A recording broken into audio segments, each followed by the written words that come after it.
ser. Como decía Malosetti cuando venía a tocar acá, no es café con ser. Voy a ver un recital, se caga, decía así Malosetti, un músico argentino. En este caso, superada esta etapa de diatriba en contra del psicoanálisis, acá a cargo de la compañera, vamos a empezar a ver la materia, o por lo menos lo que me toca a mí dar hoy de la materia. Para hoy, lo que tenemos que ver es continuar un poco lo que ya empezaron la clase anterior con el profe Muñoz en este horario y con el profe Aguirre en el primer turno. Vamos a ir rotando, van a ver que a veces en lo teórico va a estar el profe Aguirre a la mañana, yo voy a estar a la tarde, el profe Muñoz a la tarde casi siempre y Aguirre o yo a la mañana. ¿Quién soy yo? Pablo Suel, uno de los profes que está a cargo de dar los teóricos de la materia. Van a tener, lo de haber visto ya la semana pasada, una organización de la bibliografía para los teóricos y otra organización de la bibliografía para los prácticos. Acá vamos a ver fundamentalmente la bibliografía de los teóricos. Como eje temático para el día de hoy, tenemos lo que con Lacan se denomina los tres órdenes o registros de la Constitución, vamos a decir en un momento, dice así Lacan, de la Constitución de la realidad humana. Que como tal, la realidad humana como tal, no se limita a la realidad física y material. Es decir, no se limita a la observación de lo que se ve, de lo material, de lo palpable, de lo tangible. La realidad humana está hecha también de qué otros aspectos, además de lo material, además de lo que podemos tocar, ver, oler. ¿De qué está hecha la realidad humana? Ahora no hablan más. ¿Cómo? De los pensamientos, del lenguaje. Es decir, nosotros constituimos nuestra realidad o armamos nuestra realidad a través de pensamientos que a su vez se manejan y se organizan por los elementos del lenguaje. Y así que nosotros vamos a venir acá y decir, bueno, ¿cuál es la realidad material de este lugar? Hay alumnos, a algunos les gusta el psicoanálisis, a otros no, sabemos. Hay bancos, hay un pizarrón, ¿no es cierto? Todo eso tiene un término índice en el lenguaje que lo representa. Si no conocemos esos términos índices, quizás no podemos reconocer la materialidad de cada uno de esos objetos. ¿Qué quiero decir con esto? Si nosotros no sabemos los términos índices que representan todo este aparatejo que está acá, probablemente no podamos identificar cada una de las partes que componen este aparato en su dimensión simbólica. Es decir, no sepamos que hay 7 entradas, 9 entradas que son de una índole, otras que son de otra, que tienen un nombre distinto que las representan. Por ende, la realidad humana como tal no está hecha solo de lo material, de lo que se percibe, sino que también está hecha de los elementos con los cuales esa realidad humana se ha organizado, se ha estructurado. Veían la vez pasada, vamos a hacer una breve introducción recuperando lo que tienen que haber visto en el teórico anterior. Veían la vez pasada cómo se constituía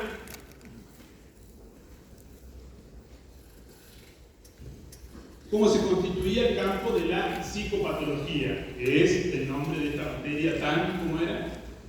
Fiera, tan fiera.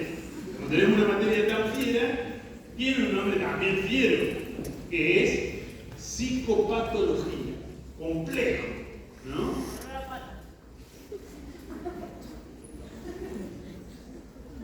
Bien, con olor a pata dice la cumpa. ¿Y por qué con olor a pata?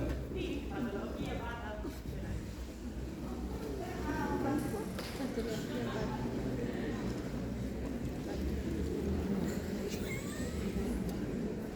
Pata, pato. Bueno, el pato, del que se trata, que no es el pato criollo es el que se dice que a cada paso, ¿qué hace? Eso. No, el pato del que habla acá la compa no es el pato de la pata, del pie, es el pato del patos, del sufrimiento.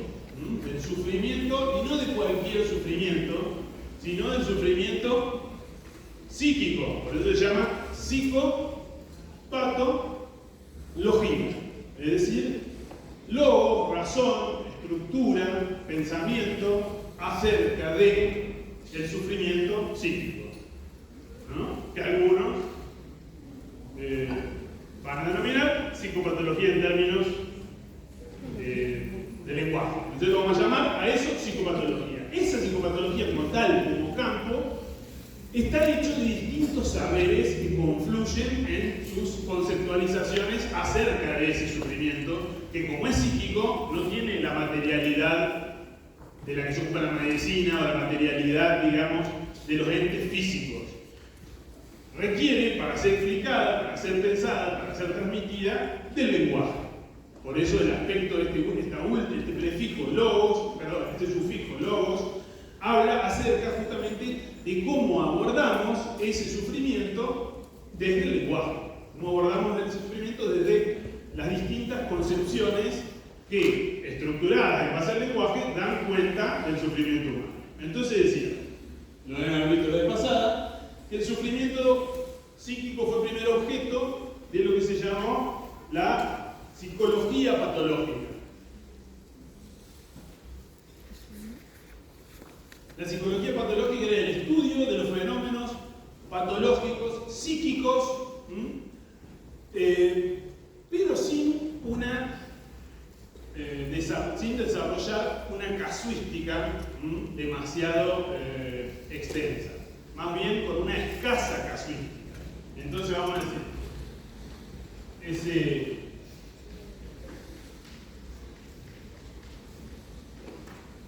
ese patos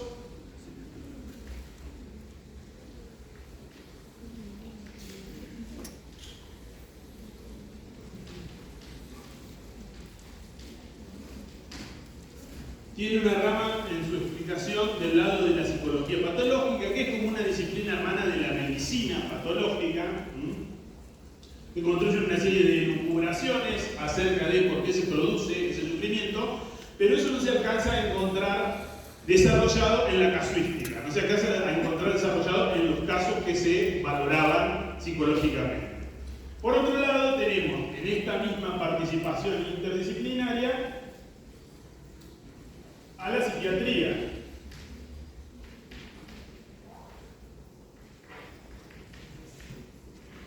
que tenía, por su parte, una excelsa descripción de los fenómenos y de las manifestaciones psicopatológicas, es decir, una elevada casuística, mucha experiencia clínica, muchas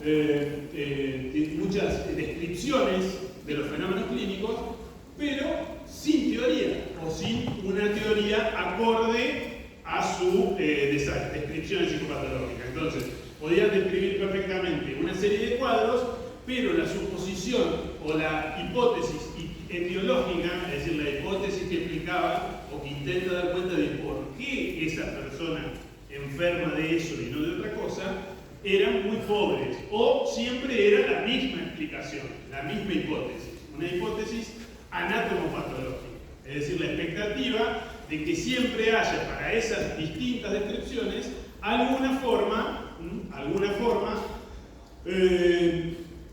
anatómica, alguna forma de lesión o de enfermedad o de disfunción anatómica que dé cuenta, ¿no es cierto?, del por qué se enfermó el paciente de eso y no de otra cosa. Entonces, buscando de alguna manera construir su campo, la psiquiatría desarrolló muchísimo la casuística, la descripción y muy poco la teoría. Entonces tenemos, decíamos acá, en la psicología patológica,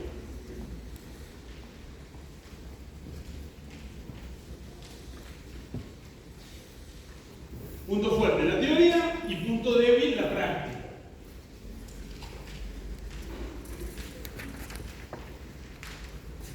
En la psiquiatría decimos, punto fuerte, la práctica,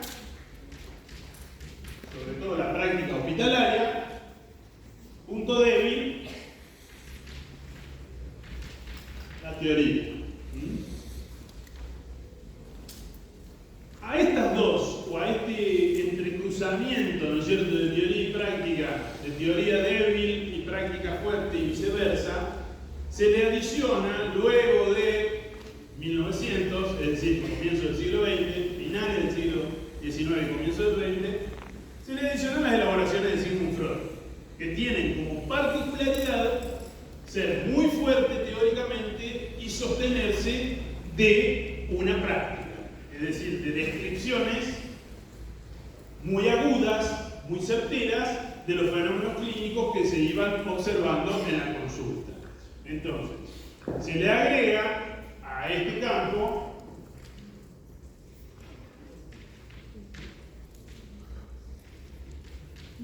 el psicoanálisis freudiano, sobre todo, donde tenemos más teoría y más práctica, es decir, punto fuerte, la teoría y la práctica, pero sobre todo fuerte porque por su entrecruzamiento, por su constante ida y vuelta, ¿no es cierto? Un desarrollo teórico, Freud lo va utilizando hasta que en su clínica encuentra un fenómeno que escapa a ese desarrollo. Por ejemplo, vamos a decir la compulsión a la repetición. Texto luminoso, más allá del principio de placer, etcétera, etcétera. Lo lleva a Freud a elaborar su teoría de la pulsión de muerte, la distinción termina de realizar el dualismo pulsional y llega a la segunda tópica, o al desarrollo de lo que se conoce como la segunda tópica o giro del reino, donde ya de lo que se trata no es del inconsciente, el preconsciente y la conciencia como una localidad de inscripción del material psíquico, no es un lugar, no es un topo, sino lo inconsciente, consciente o preconsciente pasa a ser una cualidad del material psíquico que se aloja en las denominadas instancias psíquicas, ello, yo y superyo. Esto lo vamos repasando porque es un poco desde donde va a partir Lacan para proponer su utilización de los tres órdenes o de los tres registros que son en Lacan, como ven aquí anotadito acá arriba: imaginario, simbólico y real, o simbólico, imaginario y real, o real, simbólico y imaginario. Entonces, a partir de este movimiento se constituye de este interjuego de saberes, de este interjuego de discursos acerca del sufrimiento psíquico, es decir, el sufrimiento que escapa a la materialidad de un ente, que no puede tener una razón en la materialidad de ese cuerpo, que no encuentra una razón anatomopatológica. El paradigma de ese cuadro que no encuentra una razón anatomopatológica para justificar su estado, ¿cuál es? Lo deben haber visto en psicoanálisis. ¿Cuál es el cuadro que presenta conversiones? La histeria. ¿Cuál es el cuadro que presenta conversiones somatomórficas, se le dicen, es decir, conversiones a nivel corporal y funciones en determinadas aptitudes o funciones del cuerpo, sin tener un rastro de lesión anatómica? Ni ningún tipo de virus o detección de algún tipo de agente externo que esté produciendo en ese cuerpo esa disfunción. De allí parte Freud, ¿no? De recibir en su consulta derivados todos los pacientes que no tenían una respuesta o que no obtenían una respuesta por el discurso médico. Y de allí que todas las universidades de Argentina, por lo menos, las facultades de psicología de las universidades de Argentina, todas en la materia psicopatología, ¿qué disciplina o qué saber teórico utilizan para el desarrollo de sus programas? El psicoanálisis. Extraña coincidencia, podríamos decir, o no, basados en esto, ¿no? Es que hay, además de una sucinta y detallada descripción de los fenómenos, hay una hipótesis etiológica, una hipótesis de por qué las personas enferman de una cosa y no de otra. Esa hipótesis etiológica Freud no la deja librada a futuros descubrimientos. No dice, bueno, algún día se va a descubrir que había una enzima que faltaba en determinado, digamos, en determinada parte del organismo que producía tal o cual manifestación. Freud no se lava las manos en ese sentido, como si lo hacían, por ejemplo, Bloiler, o si lo hacía Kraepelin, o muchos autores, sobre todo de la psiquiatría, pero también acá, digamos, al no poder responder, al encontrar un vacío para la respuesta o para la pregunta, dejaban la pregunta para más adelante. Es decir, más adelante sabremos por qué las personas enferman de una cosa y no de otra. Freud, desde el vamos a hacer un muy breve recorrido por Freud para pasar a Lacan. Freud, desde el vamos, y estamos hablando de 1894, 1896, que es incluso la época contemporánea de autores como Kraepelin, por ejemplo, de autores de la psiquiatría muy renombrados como Kraepelin o Bloider. Freud, desde el vamos, en ese entonces,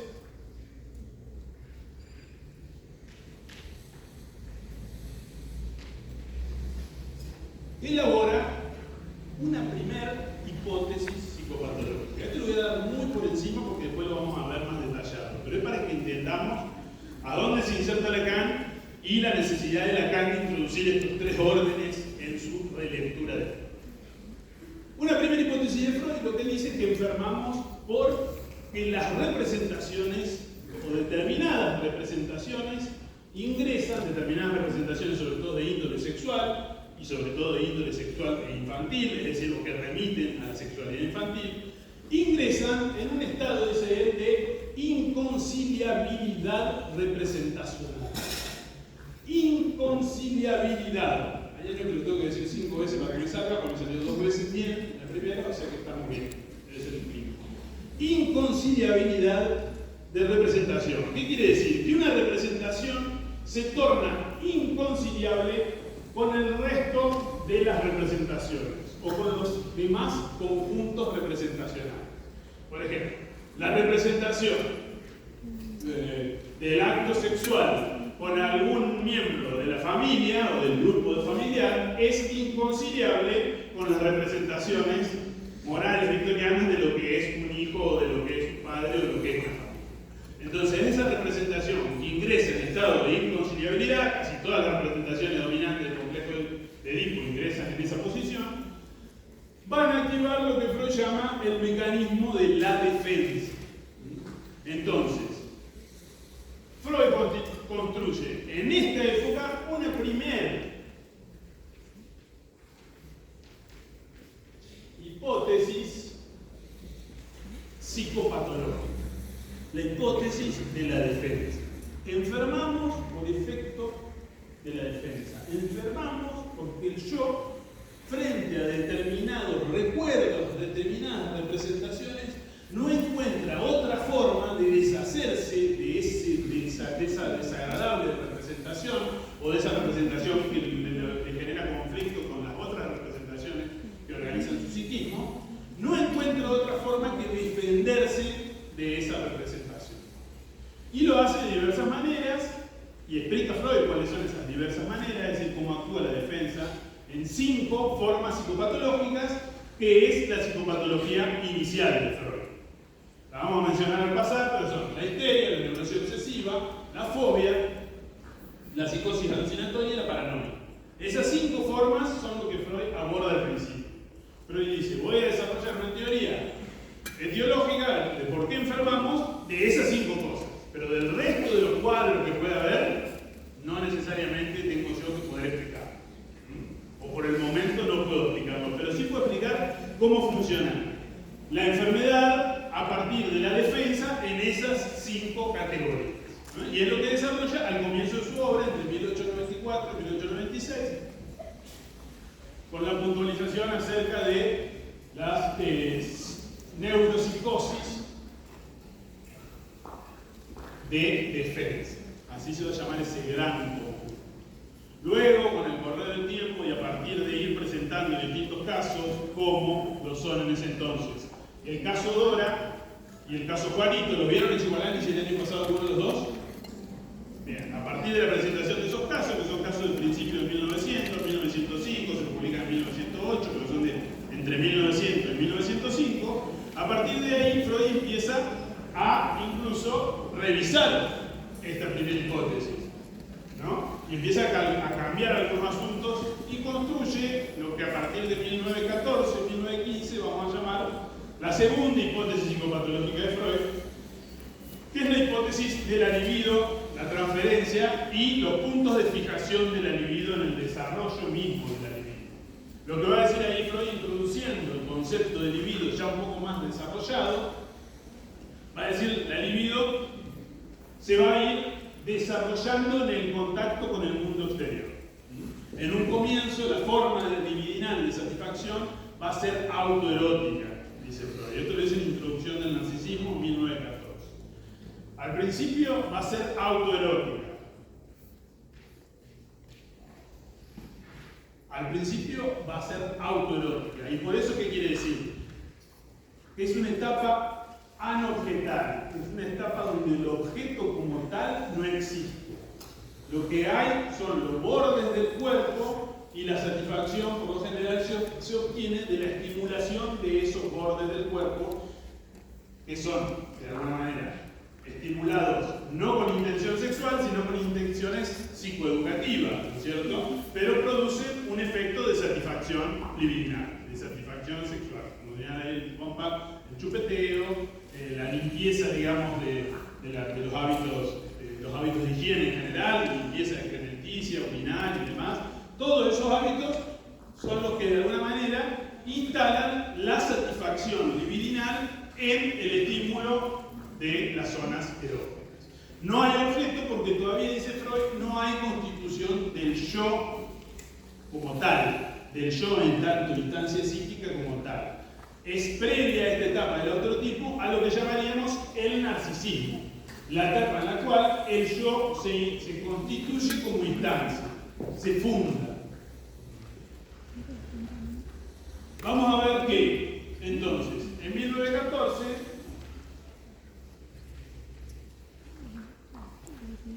segunda hipótesis, se sostiene entonces del concepto de narcisismo. Es el narcisismo el que ordena el desarrollo de la pulsión. A partir de la constitución del yo como primer objeto de amor, la libido puede empezar a distinguir entre los objetos y el yo. Y empezar a notar que la satisfacción no está siempre al alcance de la estimulación de la zona erógena, sino que requiere muchas veces de la presencia o de la ausencia del objeto. ¿Cuáles son los primeros objetos? Luego de este primer objeto que es el propio yo, los primeros objetos son los objetos edípicos. O sea, aquellos adultos, no tanto, encargados de los cuidados de ese cachorro humano, diríamos. Pasando por el autoerotismo, constituyendo el yo a través del mecanismo del fenómeno del narcisismo, para luego enviar la libido a estos objetos que son los que van a ser de alguna manera los que satisfacen o no la pulsión. La libido va a tomar los objetos del mundo exterior, dice Freud en este momento.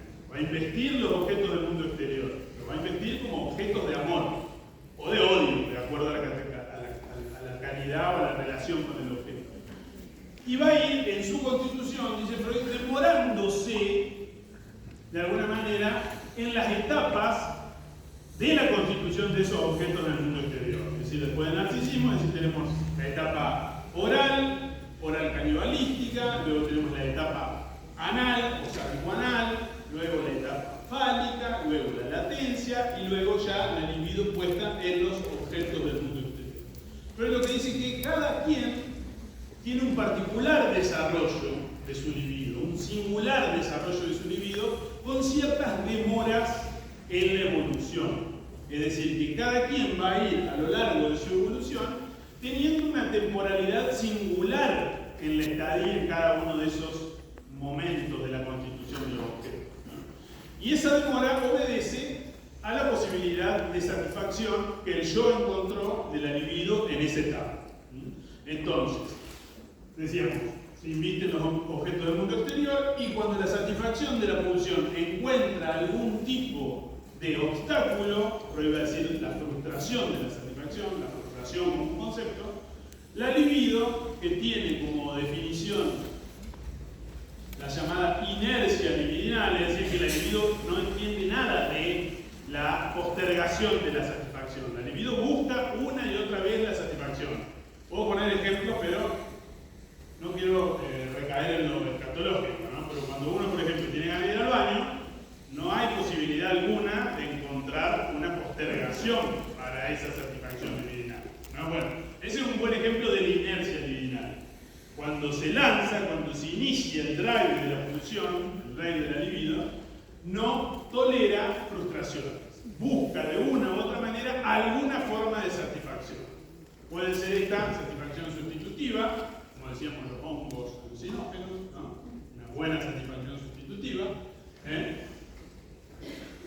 O lo que puede hacer para no frustrar la satisfacción de la libido, dice Freud, es iniciar un camino regrediente. Esa libido que avanzó hacia los objetos del mundo exterior, que eligió alguna forma de objeto como aquel que va a satisfacer su función, que eligió inconscientemente, ¿no es cierto? Porque eso no se elige como se elige un objeto en un shopping, sino que se elige desde el inconsciente. Al encontrar la frustración, va a retroceder naturalmente, va a hacer una suerte de introversión libidinal, dice Freud, hacia el punto de fijación, el punto donde la libido encontró en su historia, en su evolución, encontró la satisfacción garantizada, vamos a decirlo en términos publicitarios, ¿no? Allí, a ese lugar donde la libido se demoró, porque se satisface. El ejemplo que puso el Coco allá es el chupeteo del niño que se chupa el dedo. Y ante una determinada, deja de chuparse un niño, ante una determinada situación o desarrollo, deja de chuparse el dedo y ante una determinada crisis, vuelve a chuparse el dedo. O hace la metáfora del mate, que estamos acá, o la metáfora del cigarrillo, o la metáfora del beso, o la metáfora de la comida, ¿no? Son todas metáforas de la satisfacción oral fundamental, que fue el amamantarse del pecho materno o cualquier forma, digamos, de ingesta, de succión, que no tenía como función solamente la satisfacción o la nutrición, sino también la satisfacción que había en la nutrición. La satisfacción, que vamos a decir en términos freudianos, es sexual. La satisfacción que implica esa nutrición es para Freud una satisfacción sexual. O tiene en su matriz una satisfacción sexual.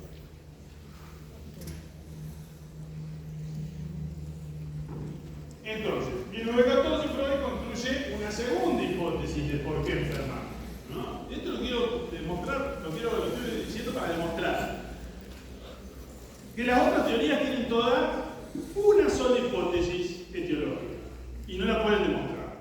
¿Cuál es?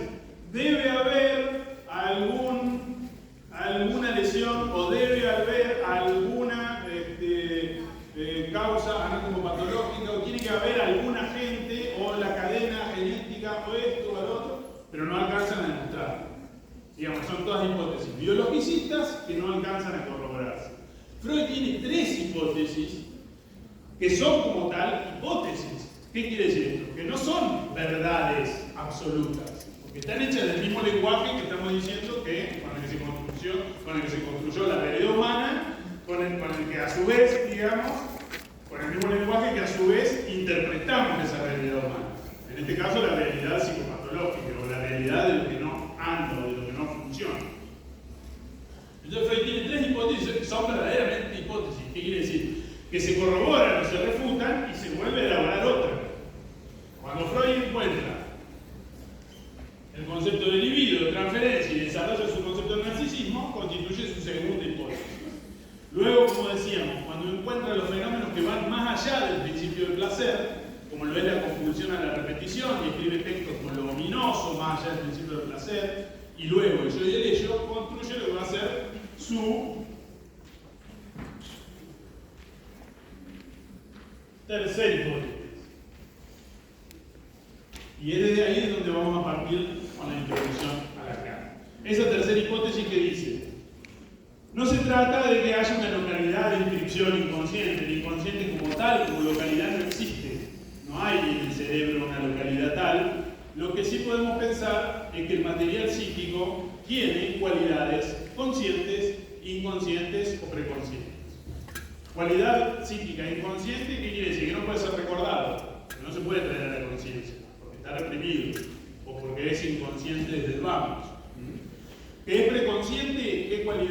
qué cualidad sería que es preconsciente? Bueno, que es susceptible de conciencia, preconsciente.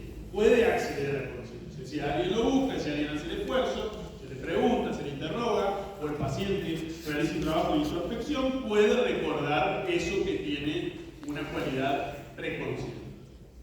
Si es consciente, bueno, es lo que está al alcance de la conciencia, lo que, por ejemplo, lo que uno está pensando en el momento in situ, aquí y ahora, ¿no?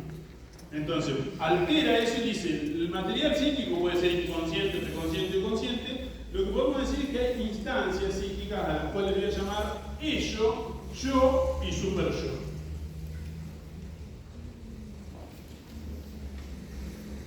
Y es lo que constituye su tercera hipótesis, la de los vasallajes del yo, donde lo que intenta localizar Freud ya de manera más general, porque ya no es tan específica y detallada en términos clínicos, por eso a Lacan esta hipótesis es la que menos me gusta,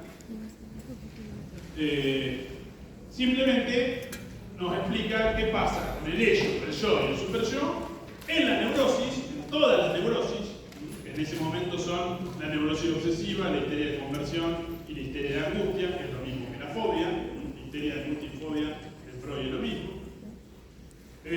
Y por otro lado, ¿qué pasa en la psicosis? En ese entonces son la paranoia, la esquizofrenia o parafrenia, como le quería llamar él, la melancolía y la mania.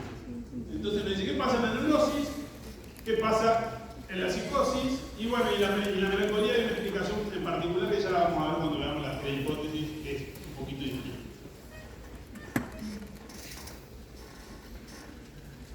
A partir de ahí, de ese desarrollo que sería el aporte de Freud a todo esto que nosotros llamamos psicopatología,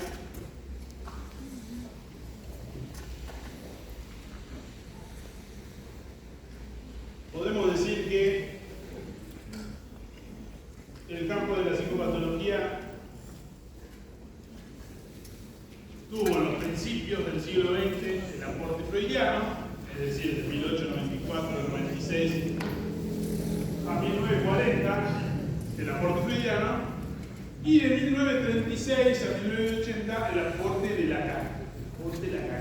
En el comienzo, Lacan, algo de haber escuchado de él la semana pasada, era un psiquiatra muy formado en cuestiones relativas a la filosofía, sobre todo a la filosofía fenomenológica, muy formado en autores como Husserl, Hegel, autores que de alguna manera dominaban el campo de la filosofía francesa en la época de Lacan.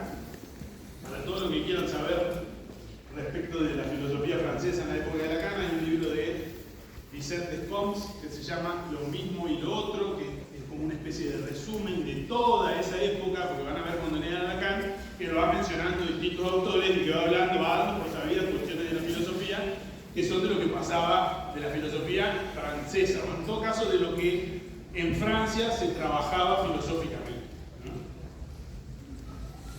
¿no? A partir de ahí Lacan a partir de 1936, Lacan va a iniciar de alguna manera, como decíamos, psiquiatra, doctor en psiquiatría y estudioso de la filosofía, va a iniciar su entrada o su iniciación en el campo del psicoanálisis. Sobre todo, desarrollando un discurso acerca de lo que era el psicoanálisis de la psicosis. Él como psiquiatra, al principio aportaba eso. Cuando nosotros vemos, por ejemplo, esa primera época de Lacan, vamos a decir acá por 1932, que es la época de la tesis doctoral de Lacan, cuando nosotros vemos esa época vamos a decir, en términos de lo que sería la implementación de esos tres registros que vamos a ver hoy, que son el registro de lo simbólico, el registro de lo imaginario y el registro de lo real, vamos a ver que hay distintos momentos en la instrumentación que Lacan hace de esos tres registros.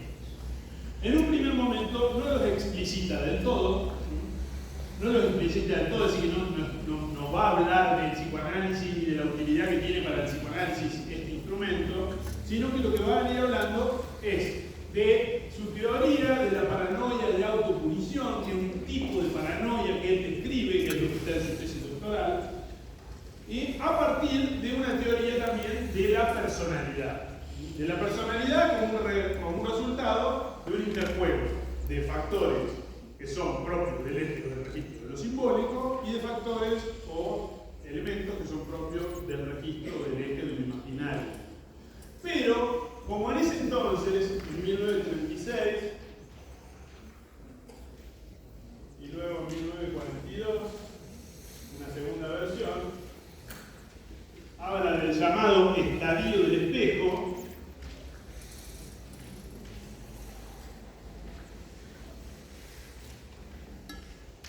queda, como para el estudio de Lacan, como para el estudio historiográfico y cronológico de la obra de Lacan, queda la idea de que por entonces, es decir, década del 30 y del 40, lo que domina en la implementación de esos tres registros, de esos tres órdenes con los cuales Lacan dice que vamos a poder conocer la realidad humana o conocer cómo se estructura la realidad humana, que son imaginario, simbólico y real, en ese entonces predomina el análisis, el estudio, la profundización del eje o del orden o del registro imaginario.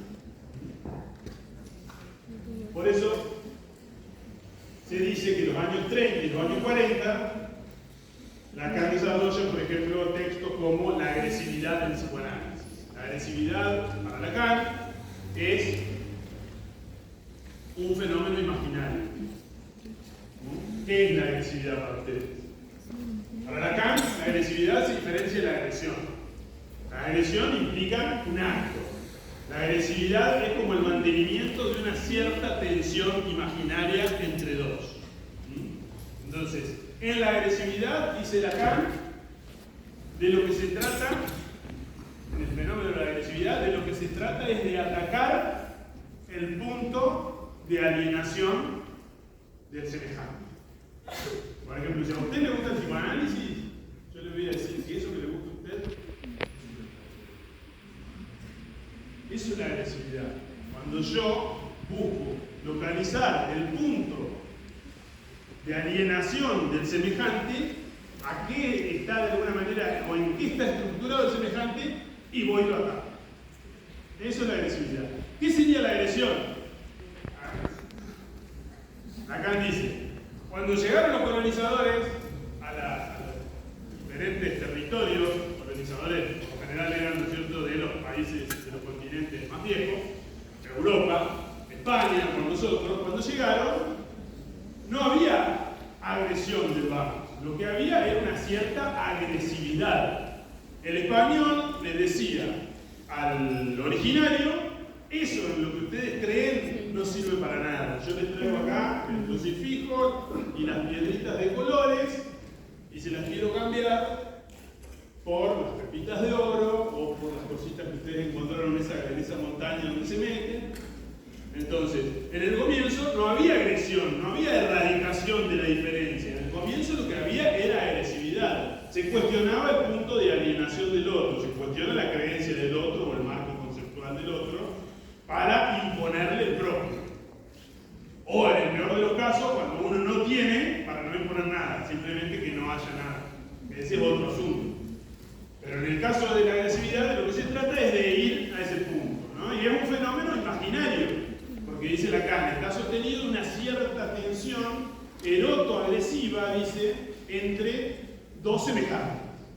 ¿Y eroto-agresiva qué quiere decir con esto? En ese plano, donde todavía no interviene lo simbólico, donde no hay un elemento simbólico que pueda ordenar las relaciones entre esos dos semejantes de semejantes. Decíamos el ejemplo de los pueblos originarios con los españoles. Hasta que no se construye un elemento simbólico que ordene las relaciones, todo queda en el plano de la tensión eroto-agresiva. Entonces, ¿qué eran los pueblos originarios para los españoles cuando llegaron? Eran o objeto de una agresión, o los tengo que matar, o me pueden matar, o objeto sexual, lo que hacían con las mujeres del pueblo original. ¿Cierto? Es decir, entonces se establecía esa suerte de tensión eroto-agresiva que no lograba encontrar un término simbólico que ordenara, ¿no?, que ordenara socialmente conjunto para no tener que estar todo el tiempo dirimiéndose en esa lucha amo y esclavo constante. Dirimiendo constantemente el lugar que yo tengo a partir de boicotear el lugar que tiene el otro. Es decir, yo me hago mi lugar a partir de tachar el lugar del otro. No me hago mi lugar a partir de mi propio desarrollo, sino a partir de decir, ese lugar no. Eso es la tensión de otro decir. Entonces, Lacan construye para explicar cómo se sale de ahí un esquemita que lo van a ver ahora dentro de poco cuando veamos lo simbólico.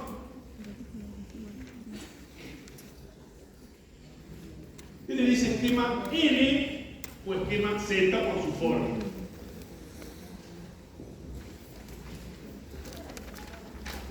¿Cómo? El esquema lambda. Sí, el esquema N o el esquema Z. La N es por la cándida, es autorreferencial. Entonces, L. ¿Sí? Para salir de la lucha uno a uno, Lacan en realidad lo está explicando cómo se salió de esa lucha de uno a uno que él encuentra en la filosofía, por ejemplo, de Hegel, en la dialéctica del amo y el esclavo. Hay una elaboración filosófica de Hegel que dice: en el comienzo de la humanidad los hombres luchaban por el reconocimiento de un mito construido filosóficamente.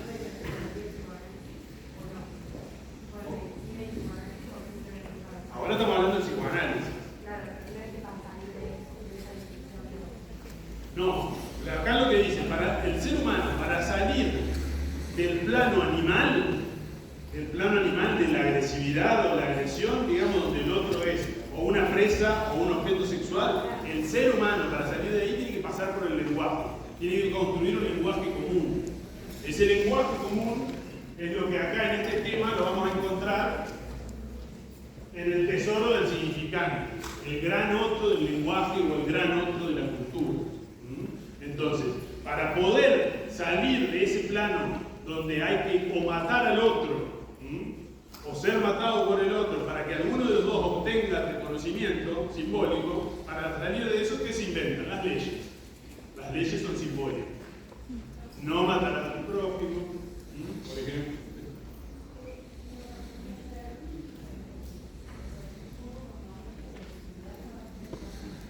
Sí, la agresividad es el fenómeno imaginario por excelencia. Lo van a ver todo el tiempo, cuando van a la despensa del barrio y están parados en la fila y viene alguien y hace y se les para adelante. Soy invisible, que no me vio, entonces uno tiene que tratar de no decir, tiene que remitirse a lo simbólico. Hay un orden simbólico. ¿Cuál es el orden simbólico? Allá venden, allá atienden, el último que llega a comprar va allá, va último. ¿Por qué? Porque nosotros llegamos antes. Es un orden simbólico. Uno después de otro. ¿Todos lo sabemos o no? Eso está hecho de lenguaje. Que una palabra va después de la otra. Que un término va después del otro. Eso es la fila. ¿No es cierto? Es decir, llegamos y sabemos.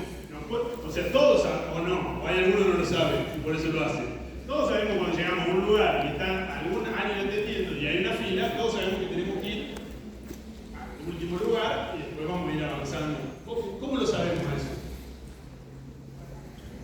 Lo aprendimos en el transcurso de la vida porque el lenguaje está ordenando toda nuestra realidad todo el tiempo.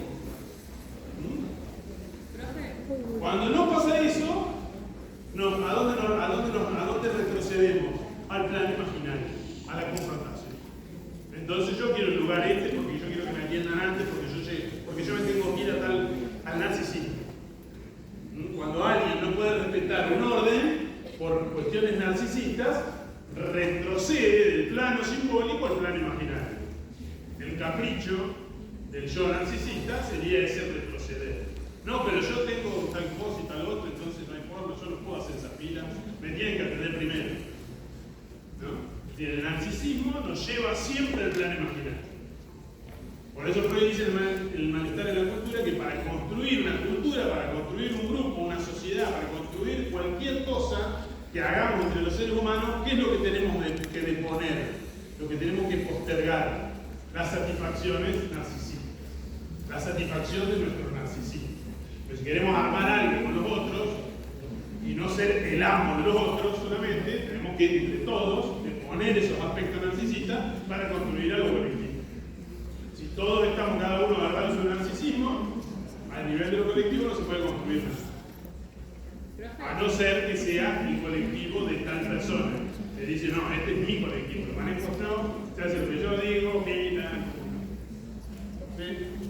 Entonces lo imaginario se reduce simplemente a la agresión y a la agresividad.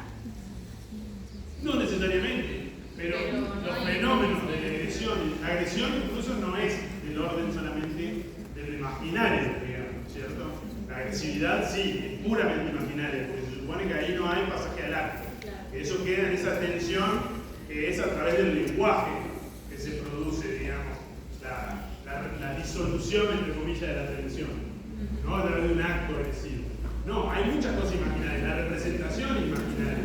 Como decíamos recién, el yo en su estructuración, el yo es imaginario, la creencia de que soy el que soy. Es del orden imaginario. La imagen es del orden imaginario. Hay algo interesante en eso que usted dice. Bueno, va a permitir pasar un poquito más de esta época donde lo que domina es lo imaginario a esta época que es la década del 50 y 60, donde lo que domina en este segundo momento de Lacan es lo simbólico, que es lo que estamos diciendo que opera en este esquema cuando se desarrolla. Ahora lo vamos a ver un poquito. Cuando Lacan habla en el estadio del espejo acerca de Lacan en el estadio del espejo lo que construye es una explicación del narcisismo freudiano. El narcisismo freudiano le he dicho, bueno, el yo como tal, dice Freud, no existe de antemano, no lo podemos dar por hecho. El yo empieza a existir en un determinado momento, que es cuando alguien dice, amo a eso que veo en el espejo, y eso que veo en el espejo soy yo. Es decir, me amo a mí mismo. Ese es el mito de Narciso. Amándose a sí mismo, se muere. Bueno, entonces, ¿cómo se hace para, dice Lacan, cómo se hace para de alguna manera pensar qué es lo que sucede cuando se sale de esa captura imaginaria? ¿O qué es lo que prima para poder salir de esa captura imaginaria? Dice, para poder salir de esa fascinación imaginaria por nuestra propia imagen y demás, se constituye lo que en ese entonces, en 1936, 1940, llamaba el concepto de imago. La imago, como tal, habíamos dicho, la imagen es el orden del imaginario, ¿no? La imago, como tal, ya implica un entrecruzamiento entre lo imaginario y lo simbólico. Porque el imago sería como el término índice que representa simbólicamente esa imagen de mi cuerpo. Porque Lacan lo que dice es, el yo se constituye porque me enamoro de la imago de mi propio cuerpo. Es decir, la imagen del propio cuerpo es una cosa, la imagen es la representación, y la imago sería el símbolo que representa a esa representación. El nombre, por ejemplo. Digamos, el nombre de alguien puede ir enlazado, no necesariamente a su imagen, vamos a decirlo en términos del estadio del espejo, a su imagen real. Es decir, el nombre de alguien puede estar enlazado no necesariamente a su imagen real, es decir, a la imagen que se produce cuando ese se mira en el espejo o cuando ese se filma, por ejemplo. Sino que muchas veces el nombre está enlazado a la imagen virtual. En Lacan, ¿a qué llamamos imagen virtual? Cuando habla de Lacan del estadio del espejo dice, se pone en juego, en la óptica se pone en juego, en la experiencia óptica del estadio del espejo, se pone en juego, dice, una imagen real, que en óptica una imagen real es una imagen que se extrae de un objeto, de un ente. Es decir, si yo me miro al espejo, vaya tragedia, me veo pasar los años, pero si yo me miro al espejo, lo que veo en el espejo es una imagen real de mí. Es una imagen, el espejo extrae una imagen refractaria, ¿no es cierto? Por la luz, de todo lo que sabemos de óptica, nosotros que hemos estudiado tanto de óptica, es decir, por la refracción de las luces, lo que se ve en el reflejo, ¿qué es? La imagen de lo que yo soy. Entonces, una imagen extraída de un ente real, no en términos de Lacan.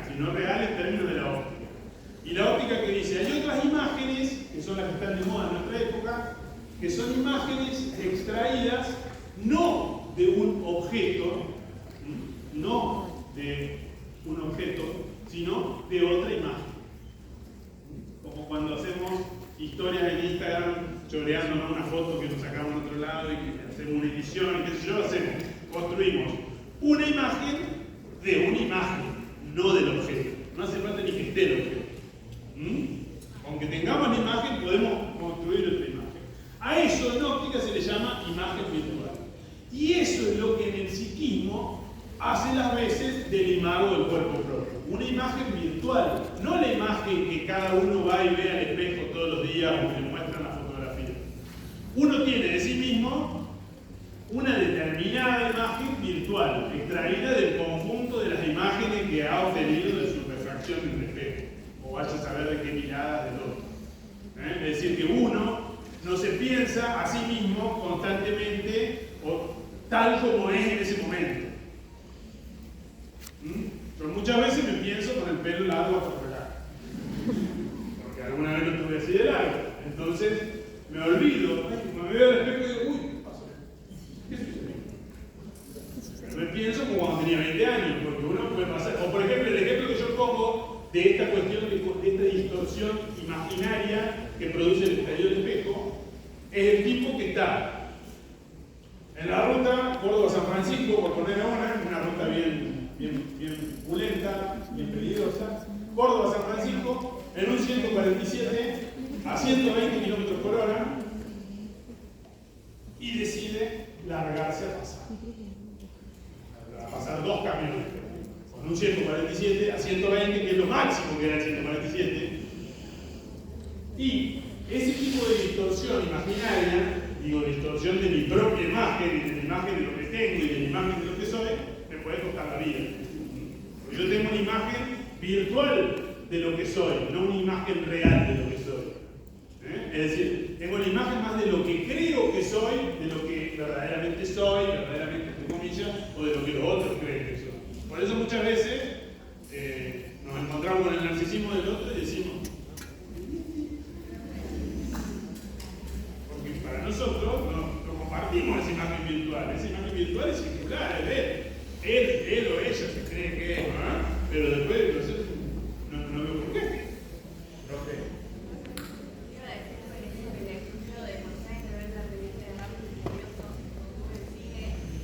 La pregnancia imaginaria. Yo me acuerdo cuando éramos chicos, también íbamos al cine y había, digo esto porque ahora todo eso está dejando de existir. Íbamos al cine y había doble función. ¿Cierto? Ponían, no sé, una película de terror, el Mingo y Aníbal contra los fantasmas, entonces salían todos jugando a asustarse, qué sé yo, al intermedio. Después pasaban una película de Kung Fu y salían todos los varones, sobre todo, pim, pam, pum, pum, a hacerse sonar, digamos, porque habían quedado pregnados, capturados, fascinados por esas imágenes inmensas que habían visto ahí de gente peleando. Entonces, a medida que iban viendo a lo largo de la jornada los equipos, como así de débiles, a medida que íbamos viendo cosas a lo largo de la jornada, íbamos cambiando nuestra imagen virtual de nuestro amigo. Café. En la primera nos pensábamos estos superhéroes que estaban ahí en el terror y qué sé yo, en la segunda, Jackie Chan. Entonces, ¿la imagen virtual vendría a ser como una imagen formada? Exactamente, la representación que alguien quiere decir. Listo. Profe, Sí. ¿esa representación es de una imagen exterior o cualidades? Es completamente subjetiva, se construye a partir de ese encuentro con la imagen o con el semejante, porque el estadio del espejo como experiencia es una alegoría que dice Lacan, no necesariamente el niño que tiene que estar frente al espejo, sino verse en el amigo, o verse en el hermano, o verse en el compañerito de juego, o incluso verse en la sombra. Digo esto para las carencias materiales. Hay casas, hay hogares donde no hay espejos directamente, y uno puede reconocerse en su sombra, puede reconocer su sombra como distinta a la sombra de su papá, a la sombra de su mamá, y esa sombra es un imago corporal. Es una imagen corporal. A partir de esa sombra se puede construir un imago que ya implica una relación de esa imagen con un determinado símbolo, que puede ser el nombre o que puede ser cualquier símbolo que represente lo que yo soy para el otro o lo que yo creo que soy para el otro. Porque en ese interjuego del estadio del espejo, lo que es más fundamental no es tan solo el encuentro del cachorro humano con la imagen de sí mismo, sino el sostenimiento simbólico que el gran otro, o quien lo encarne, el padre, la madre, el encargado de los cuidados, realiza en esa instancia, que es el que ratifica. Sí, ese sos vos. O sí, mirá qué lindo el niño, mirá qué linda la nena. O lo que fuera que se diga ahí en ese momento, sanciona la relación de identidad entre el viviente y la imagen, que no está viva. Y que incluso está al revés, porque ustedes vieron que el imaginario del espejo se trastoca.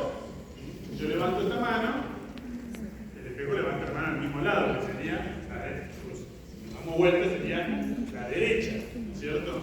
Es decir, si yo levanto la mano frente al espejo, no levanta cruzado, levanta del mismo lado. Entonces está levantando la imagen, no está levantando la mano izquierda, está levantando la mano derecha. Y yo estoy levantando la izquierda. Digamos, esa es la trampa del imaginario.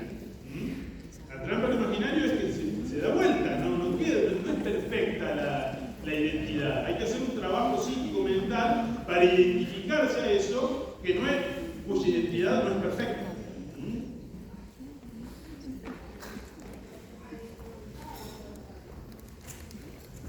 Se puede tener una imagen virtual de todo, se puede tener una imagen virtual del mundo. Uno puede vivir en la virtualidad absoluta. Vivir en la virtualidad absoluta es no enterarse nada de lo que pasa en el mundo, en la realidad. En la realidad estructurada, simbólica y imaginariamente. Es decir, se puede tener una imagen virtual, se puede tener una imagen virtual del objeto de amor, que es muy común. Es lo más común que hay. Digamos, en lo imaginario es un velo que recubre, digamos, los hilos simbólicos que estructuran la realidad. ¿No? Uno guiado por lo imaginario no ve lo simbólico. Que es lo que en este esquema Lacan intenta proponer. Dice que entramos en el mundo en una posición dice, sujeto mítico del goce, le llama en un momento. Como decir, alguien que no está barrado, alguien que no está, digamos, que no tiene una historia subjetiva. Aunque la tiene porque desde antes de nacer hay una historia que lo preexiste, pero no sabe nada acerca de esa historia. El cachorro humano en sus primeros años, no sabe nada acerca de esa historia, o sabe muy poco. Entonces lo único que tiene es su encuentro. Esto está vectorizado, ¿no es cierto? Lo único que tiene es su encuentro con lo que va a poner en el lugar, acá le va a decir pequeño a o pequeño otro, a lo que se refiere es al semejante, ¿no? Por eso le va a agregar acá un apóstrofe como para plantear que se trata de la imagen del semejante. Es lo primero con lo que se encuentra el cachorro humano cuando todavía no está dentro del mundo del lenguaje.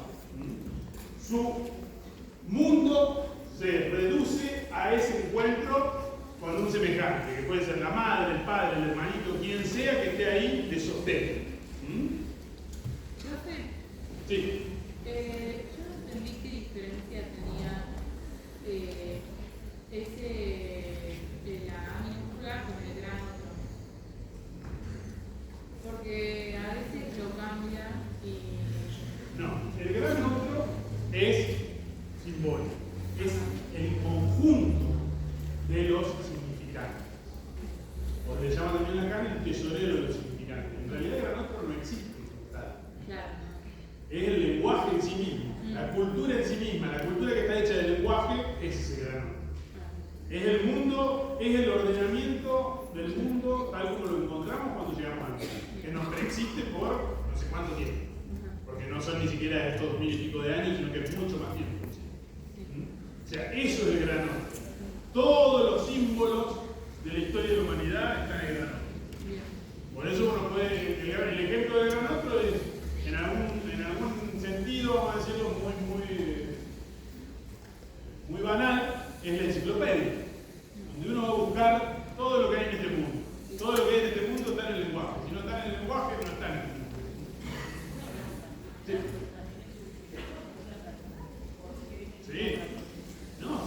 lo que digamos, lo que funciona para todo es la función del gran otro. Pero después sí, tiene, digamos, es encarnado primero por alguno de los referentes imaginarios de la vida subjetiva de ese individuo y puede ser, digamos, para algunos ese gran otro puede ser un cúmulo, un sinnúmero de significantes y significaciones y para otros muy reducidos, digamos.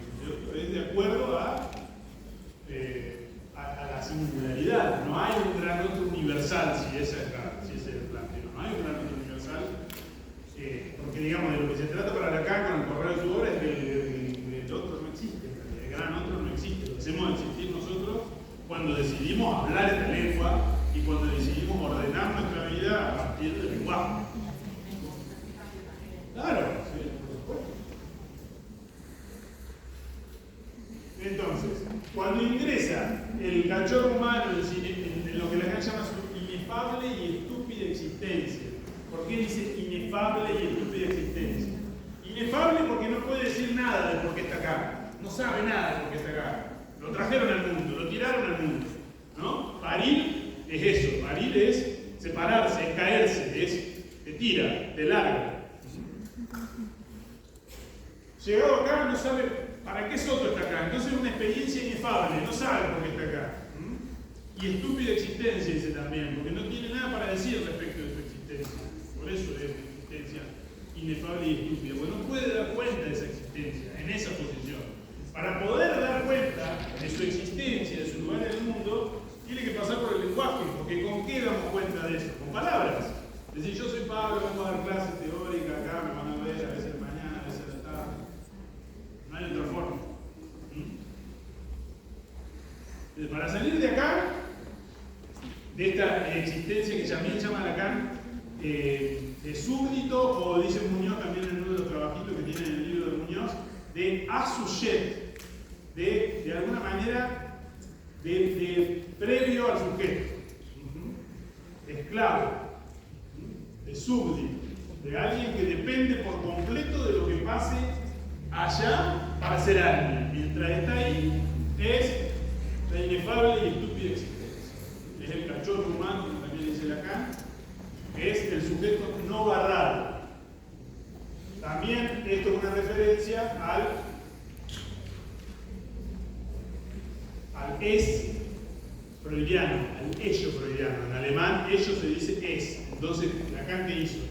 Puso la S como un símbolo homofónico de ese es.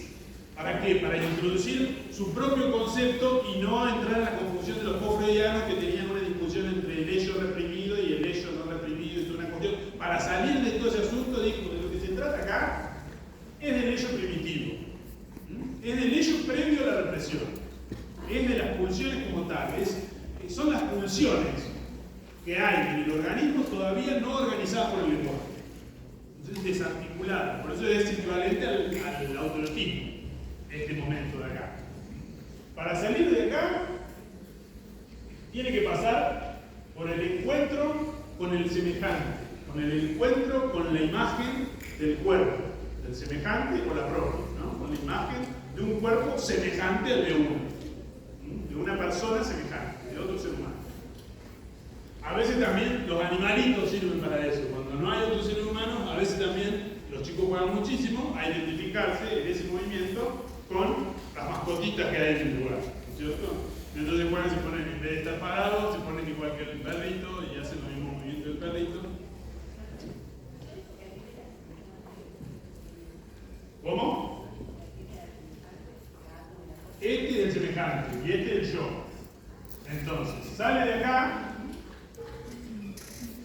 pasa por el semejante para constituir a partir del encuentro con el semejante su propia subjetividad, para constituirse como yo separado del otro, como yo distinto del semejante, pasa por el reconocimiento del conocimiento del estadio del espejo. El estadio del espejo en este tema estaría acá.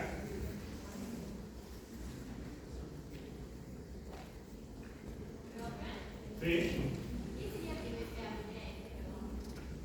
El sujeto en su inefable y estúpida existencia, o el cachorro humano, o el sujeto místico del goce, o el asujeto, que sería como una etapa previa a la división subjetiva, el sujeto no barrado, el sujeto que no está afectado todavía por el lenguaje. Por eso dice Lacan que es una posición mítica, porque el lenguaje como tal no preexiste.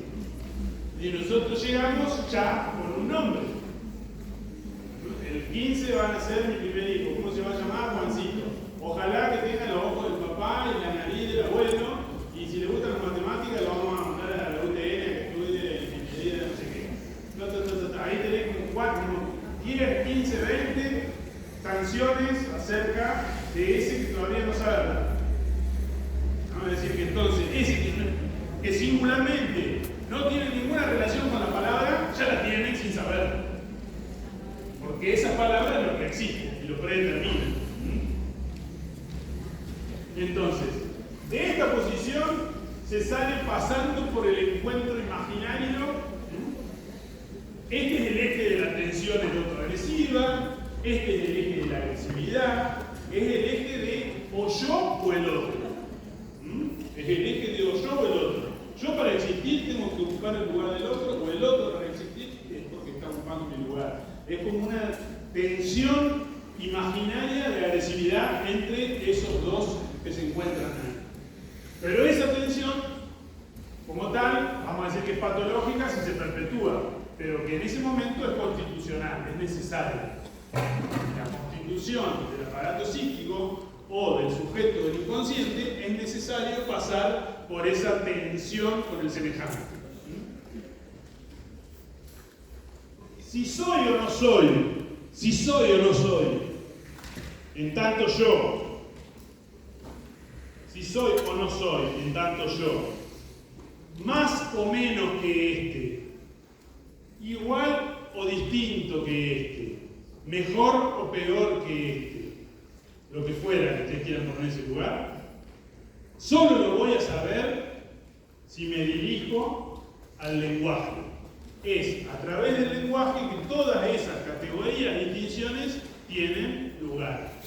Sin el lenguaje, nada de eso es importante. Este le salta el cuello a este otro y lo aniquila y ocupa su lugar, o viceversa, y se acabó el asunto. Es el reino animal, o el reino salvaje. Con el lenguaje, o a partir del lenguaje, para disolver, pero al mismo tiempo también convalidar esta relación, tengo que pasar por el campo del grano, por el campo del significante. Tengo que identificarme a un significante que me represente para el otro. Tengo que dejarme nombrar. Tengo que dejarme hablar por la lengua del otro y a su vez tengo que hablar la lengua del otro. Intentando siempre, por supuesto, como hacemos todos los seres humanos, imprimirle nuestro rasgo, nuestro ser. A veces nos sale bien, a veces no tanto. Entonces, es este otro el que sanciona la relación de reconocimiento o desconocimiento entre esos parteneres o entre esas dos referencias imaginarias, que es el yo y el semejante, el yo y la propia imagen. ¿Cómo digo?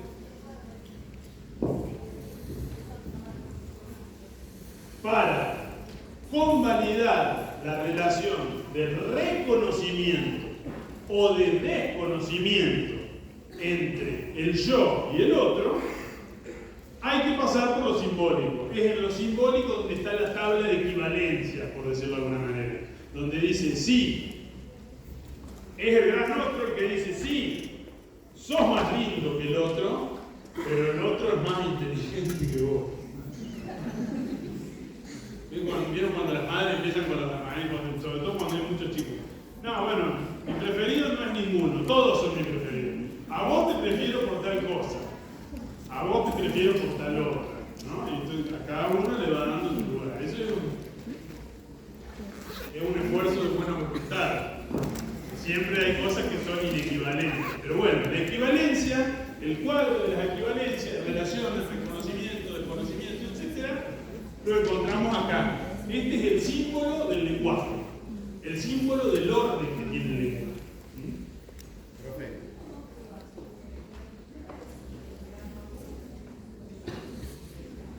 ¿El gran otro es el super yo?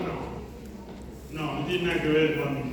No hay equivalencias directas entre la obra de Freud y la obra de Lacan. Profe,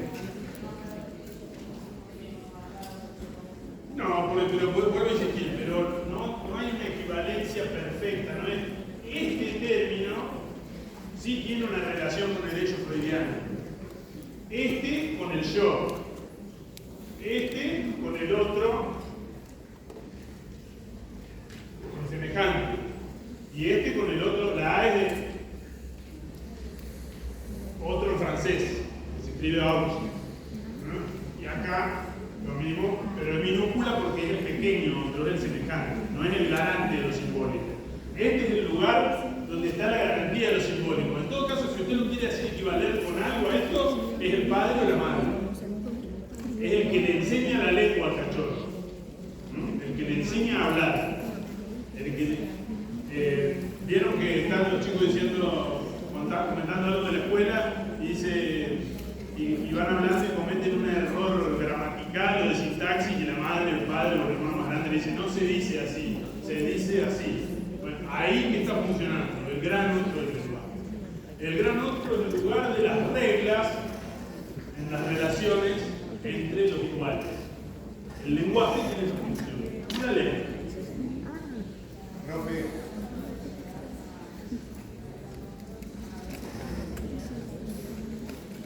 Tiene que ir con algo, y lo que lleva a reconocer ahí ante el gran otro es su yo a partir de la relación con la imagen. profe, Sí. una pregunta. ¿En algún momento ese yo puede elegir a su gran otro? Porque el gran otro es el que interviene y dirime la disputa entre el yo y el otro, ¿sí? Pero en esa definición que hace ese gran otro, quizás algo perdiendo en la definición que hace. ¿Puede ese sujeto en algún momento elegir a otro gran otro que haga otra sanción? Si se analiza, sí. Si se analiza o si hace algún tipo de tratamiento, sí. Si no, lo natural es que esté condenado a lidiar con el gran otro de complejo de Edipo, que funciona inconscientemente. O sea, se encuentra siempre lo mismo porque inconscientemente se busca siempre lo mismo. Pero cuando alguien se analiza y puede desandar un poquito y saber por qué inconscientemente, primero saber que inconscientemente está repitiendo tal o cual cuestión, a partir de eso puede empezar a buscar otras cosas y construir otro para él. Distintos lugares a donde pudiera buscar el reconocimiento. Cuando alguien se analiza, deja a veces de buscar el reconocimiento rápido, el sencillo. El reconocimiento rápido y sencillo, ¿cómo se obtiene? Por ejemplo, siendo obediente. La persona obediente no quiere problema con el gran otro. Entonces, ¿qué hace? Es obediente. Hace todo lo que le dicen y ni hace falta que se lo digan, ya lo hace de antemano. Entonces, desde el lado normativo del asunto, siempre a esa persona se le dice, qué bien, qué obediente que es este chico. Siempre hace todo lo que se le pide y a veces ni siquiera hay que pedírselo y ya lo hace. Es decir, esa posición es la de quien está atado a un determinado gran otro, hace existir un determinado gran otro. Por eso, para que ese gran otro que él requiere exista. Para que esa garantía exista. El rebelde, estoy hablando de posiciones subjetivas muy generales, el rebelde hace existir otra relación con el gran otro. A veces hace que ese gran otro lo castigue, lo sancione. Puede tener una relación autopunitiva con el gran otro, el rebelde. Es decir, va a buscar todo el tiempo que lo eche, que lo rete, que le pegue, vamos a decirlo entre comillas, en metafórica. Sí. Sí, yo mo.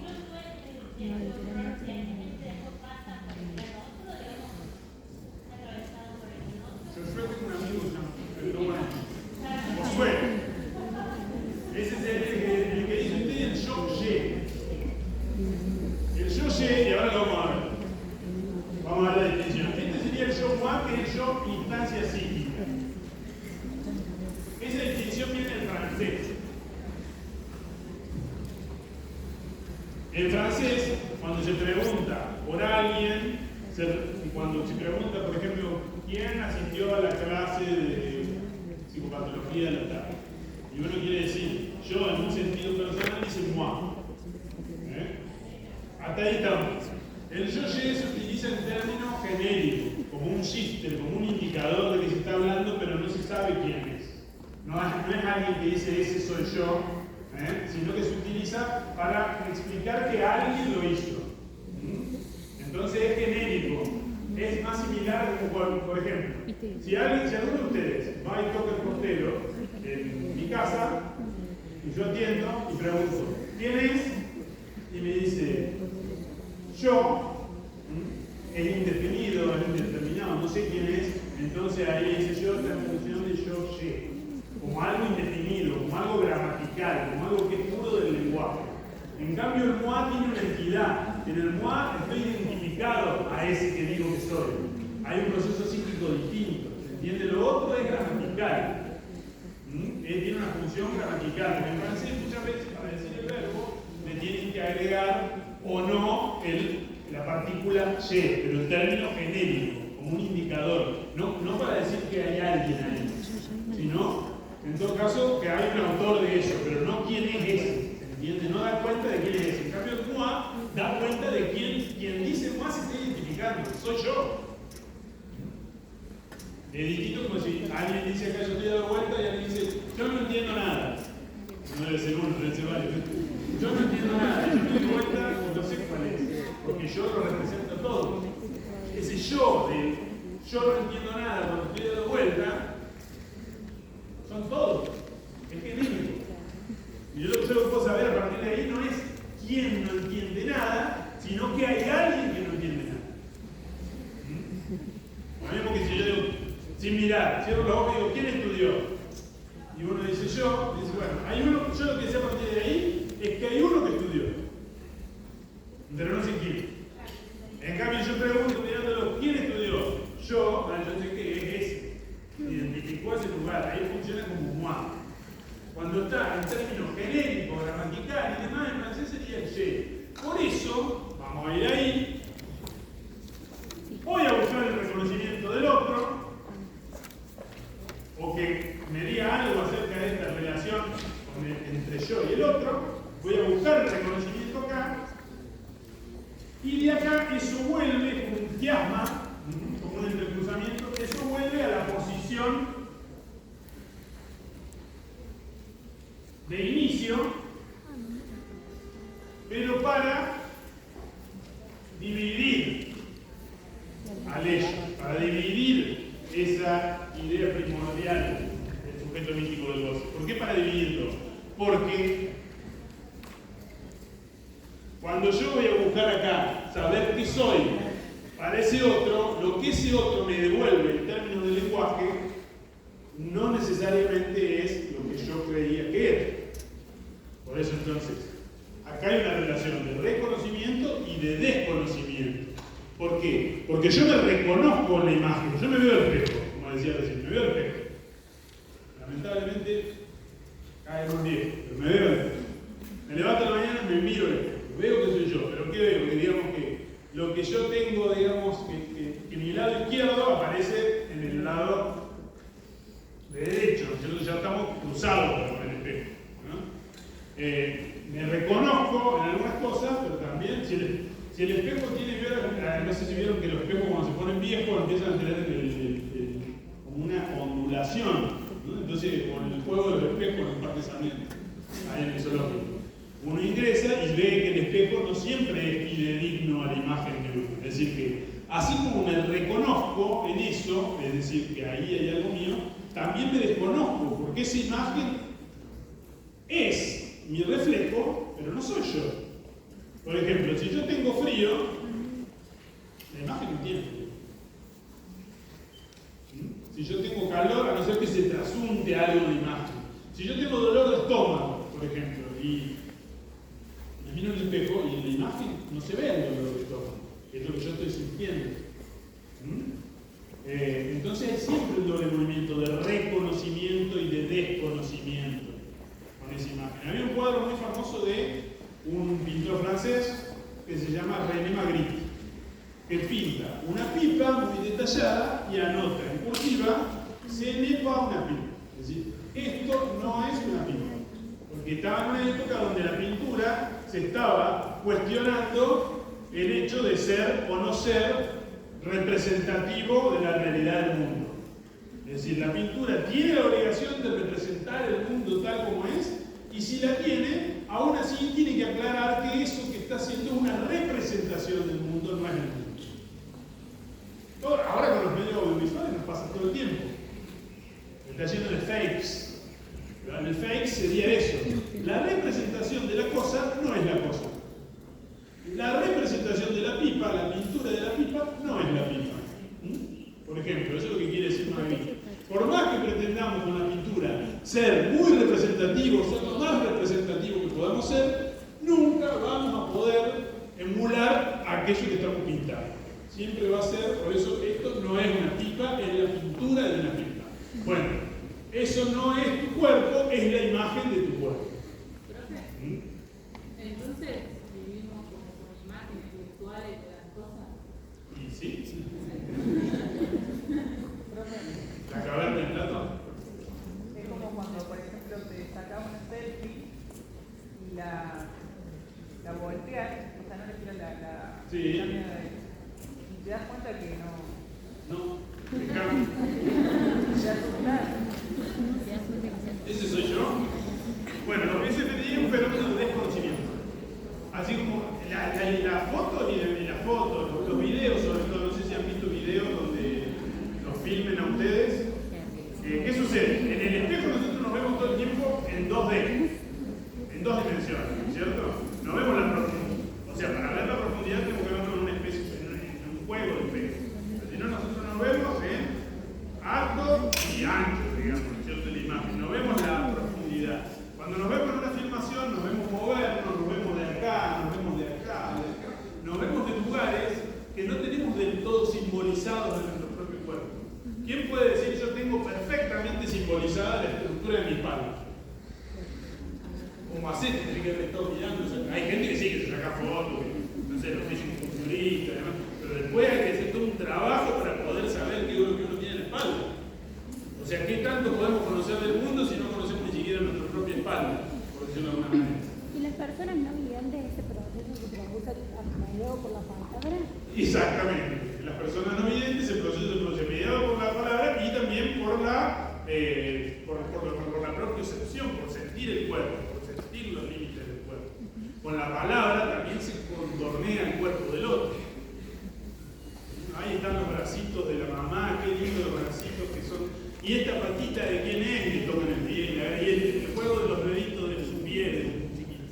Este encontró un huevito, hasta el día de hoy se lo va a mi hija esa amiga. Este encontró un huevito, este lo llevó y la cosquilla al final, digamos, es lo que corona, digamos, y que cierra el moño de ese cuerpito. Y que al mismo tiempo tiene ese juego es muy simbólico de lo que es el entrecruzamiento real, simbólico e imaginario. ¿No? Porque uno hace una historia, eso es un imaginario, una escena, son 5, se encontraron algo, uno lo encontró, se lo dio al otro, el otro lo llevó, el otro lo cocinó, y vino el más pícaro de todos y se lo lastró, y ahí viene el fenómeno de la risa, soltar, digamos, la tensión que generó todo eso. ¿No? Entonces es un buen ejemplo de cómo simbólico, imaginario, y hace entrar la satisfacción de la risa y del reconocimiento de entendí el chiste o de que se produjo el sentido, digamos. Sí. Claro, en términos, esto sería en términos primarios, es la entrada del sujeto en el lenguaje. Es decir, cuando esto vuelve, cuando la sanción del otro vuelve, se encuentra con cierta solidificación de este eje, porque para yo llegar acá tengo que encontrarme con ese, diferenciarme, semejarme, diferenciarme, ¿no es cierto? Ese eje se va volviendo cada vez más sólido, es por efecto de la identificación, porque yo me identifico con que soy eso, ¿no? Entonces después cuando el otro me dice lo que soy para él, muchas veces lo entiendo a partir de este velo, de este eje. Sí, me digo que soy un basura, pero me lo dijo cariñosamente. ¿No? Hay cosas así que dicen, no se enojó, uno escucha en la consulta. No, me dice, por ejemplo, una mamá que había cursado el embarazo con muchísimas dificultades gastrointestinales, en realidad para ir de cuerpo, ¿no es cierto? Como quienes han estado embarazados saben que a veces el cuerpo en el embarazo se transforma y a veces trae problemas de constipación. Entonces la mamá no podía muchas veces ir de cuerpo mientras estaba embarazada, mientras estaba atravesada por el garchón. Cuando nace el bebé, pasa el tiempo y hace siempre un numerito muy gracioso, esa mamá que agarra al bebé, lo levanta así y dice, ¡ay, ese soletito! El que no salía y salió, digamos, pero se lo dice cariñosamente, afectuosamente. Entonces, frente a esa sanción, que es un bien del otro, uno lo entiende en términos de qué significa este eje como velo, el eje imaginario como velo. El narcisismo tiene una pregnancia que no le permite a lo simbólico decir las cosas tal como son. El otro puede decirte las cosas tal como son, pero vos la entendés desde la significación narcisista. Vos entendés lo que querés. ¿No? Vos, yo, cualquiera. Es decir, cuando estamos atrapados, fascinados en el narcisismo, lo que nos venga a decir el otro, lo entendemos como queremos. Sí, dice que va a dolarizar, pero nada. Sí, dice que la homosexualidad debería ser, es una enfermedad y deberían matarlo a todos, pero no lo va a hacer. ¿No? Como esas cosas que uno quiere creer en algo, entonces como quiere creer en algo, bueno, deja de ver determinada cuestión. Entonces, lo imaginario acá funciona como un velo. Entonces, frente a lo que nos viene del otro, siempre quedamos en una posición de división. ¿Qué quiere decir? Que tenemos que interpretar, que tenemos que nosotros terminar de cerrar eso, tenemos que nosotros ponernos nuevos. Si no, quedamos en la posición de sujeto dividido, que es la posición que más le interesa al psicoanálisis. Y el yo-ye está justamente acá. El yo-ye es relativo, no igual, no idéntico, relativo a la función sujeto del inconsciente. Ahí está la oposición yo-moi, yo-ye. Yo-moi es yo instancia, yo psíquico, yo consciente. El yo es aquel que dice quién estudió, o mejor, quién no estudió, yo. Bueno, el yo-ye es el ye de el indeterminado. Si yo digo, por ejemplo, los ejemplos que funcionan para el yo-ye equivalen al sujeto del inconsciente. El sujeto del inconsciente, como tal, es una función, no es nadie en particular. Es la función del inconsciente produciéndose en el discurso de algún yo-moi, de alguien. Entonces, cuando alguien viene diciendo una frase y comete un lapsus, en ese lapsus, que él no lo puede explicar, él no lo puede, desde acá no le puede decir nada, en ese lapsus está alojada la función sujeto del inconsciente y la indeterminación propia del yo-ye. Esto de que se sabe que hay alguien que no estudió, pero no se sabe quién. ¿Se entiende? Es decir, se sabe que hay algo que no ingresa acá, se sabe que eso no ingresa acá, eso que se dijo ahí no ingresa acá, pero no se sabe por qué. O se sabe que eso tiene que ver con esto de acá, pero no se sabe bien por qué. No se lo puede explicar. O lo que es más fácil, se lo niega. No, me equivoqué, quise decir otra cosa. Eso, cuando uno comete un lapsus, también puede recurrir a eso. No, quise decir otra cosa. ¿Qué pasa? Hay lapsus que no se pueden negar. Por ejemplo, si uno está en un encuentro sexual con su pareja o con su amante, con cualquiera de las dos, si es que tiene pareja y amante, y dice el nombre cruzado, no puede decir que se equivocó. Pues si estás con tu actual nombre y en el momento del acto sexual decís el nombre de tu ex nombre. ¿Y qué va a decir? ¿Te equivocaste? ¿Cómo va a justificar que te equivocaste? ¿No? Ahí es donde todo se vuelve freudiano. No, por algo dijiste que no. Ahí somos todos freudianos. Y así sucesivamente. Cuando uno se equivoca en las cuentas, los amigos estamos haciendo las cuentas después de la sala y me equivoco menos para mí. Estamos todos freudianos y no, bueno, me podría haber equivocado para vos, no, no te equivocás vos. O sea, algo hay, alguna determinación hay ahí. Esa determinación está escrita acá y está borroneada acá. Esta sería la represión y esto es. Entonces, el sujeto que queda efecto de ese pasactor del lenguaje no sabe del todo qué es lo que lo determina del campo del otro. No puede establecer con claridad porque su identificación imaginaria le hace deber. El creer ser el que es, el creer en su narcisismo, le hace perder el rastro de su relación simbólica al otro. Lacan dice, el sujeto, le sujeto, dice Lacan, recibe del otro su propio mensaje, el mensaje empieza acá. Recibe del otro su propio mensaje, pero invertido. ¿Qué quiere decir con eso? Eso es el inconsciente. Es el propio mensaje que se escucha como viniendo de otro lado. Por ejemplo, voy a poner un ejemplo, un ejemplo de la vida literal, no, más pretencioso. Pero porque me gusta el ejemplo, no porque yo sea pretencioso. Se encuentran en una. Bueno, ¿cómo digo? Se encuentran en un umbral de una puerta dos escritores que en la década del 30 del siglo pasado, Borges los visitó mucho, los conocía, uno era Alberti y otro era Ramón del Valle Inclán. Dos escritores que vivían en España y que tenían cierta distancia. Se encuentran en el umbral de la puerta y Ramón del Valle Inclán se le para adelante al otro y le dice: yo no le doy el paso a ningún maricón. Le dice Ramón a Alberti. Y Alberti, estaba parado también ahí, se corre un poquito y le dice: yo sí. Entonces, el sujeto recibe su propio mensaje. ¿Quién introdujo la mariconada, por decirlo de alguna manera, o el reproche por ser maricón? Ramón.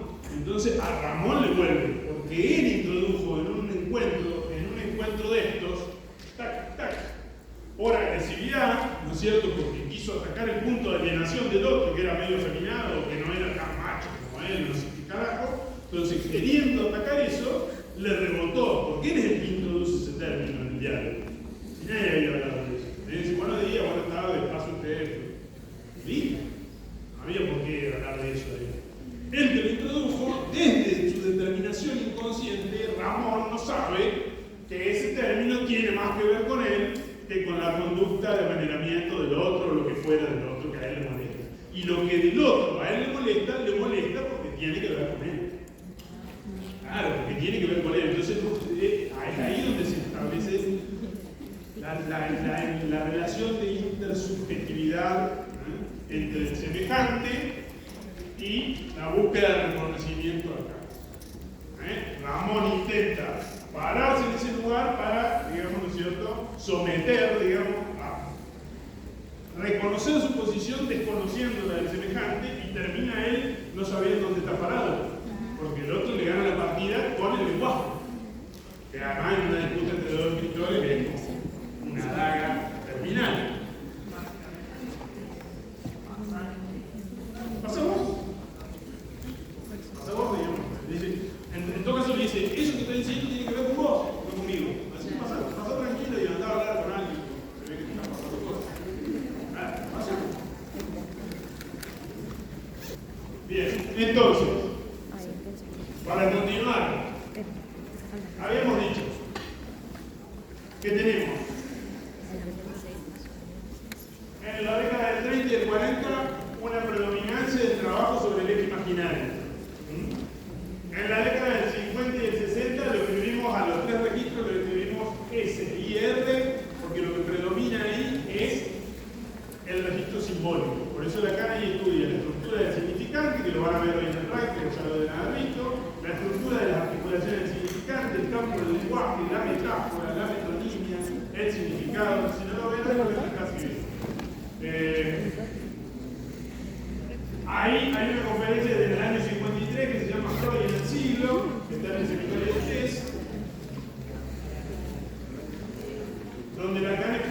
parte de estas cosas que hemos estado conversando. Y por último, en los años 70, es la etapa donde lo que predomina es el desarrollo del eje más conflictivo del registro u orden más conflictivo, más difícil de transmitir, porque justamente ese es el registro orden que tiene más que nada una coherencia lógica, el de lo real. Lo real, nosotros podríamos trabajar acá. Vamos a hacer así. ¿Vale?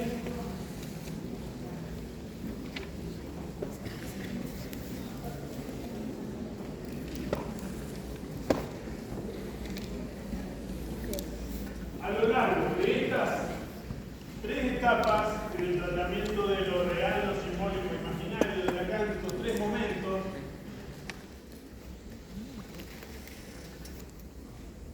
lo que va cambiando es la concepción de real en Lacan.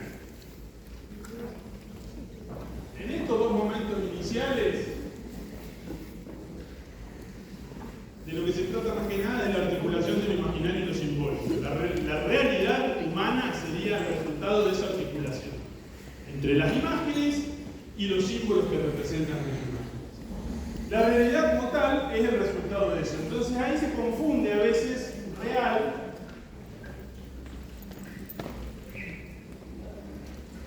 con realidad.